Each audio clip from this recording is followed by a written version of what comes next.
You know, one of the most important lessons I learned this year, cutting people off doesn't have limits. Family can get cut off too if they're causing you stress. Remember, blood ain't thicker than peace of mind. If someone had told me when I was 20 years old that life was very short and would pass just like that, I wouldn't believe it. And if I tell you that, you don't believe it either. I cannot get young people to understand how brief life is, how quickly it passes. It seems like yesterday I was in school. Every one of us here has been given the same amount of time in a day.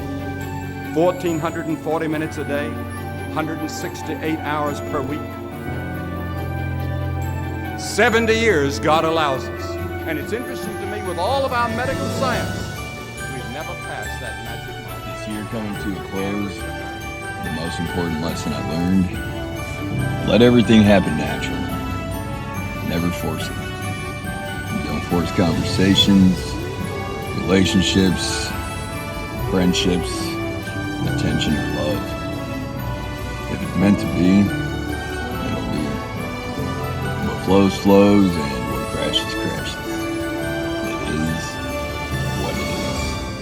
You think that you have just one short life. I'd write down my priorities in life. And I'd get committed to certain priorities. Now is the accepted time. The things we ought to do, the classes we ought to take, the books we ought to read, do it now. The family that needs you, spend more time now. Write that letter home now that you've been meaning to write. Money you ought to give now. Time for study, do it now. People you ought to witness to, do it now. Every time the clock ticks, it seems to say now. Today, if you would hear his voice.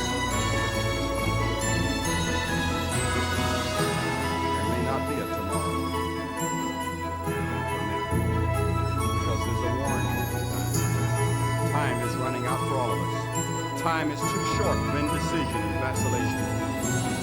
Do not halt between two opinions. Fools say that time is long. Every morning we have 86,400 seconds to spend. Each day it allows no balances and no limits. If you fail to use today's deposits, the Bible says, redeem the time, because the days are evil. And the days in which we're living are very evil. If there was ever a time for the gospel that can transform the human heart, it's now. Jesus said, as long as it is day, we must do the work of him that sent us. The night is coming when no man can work.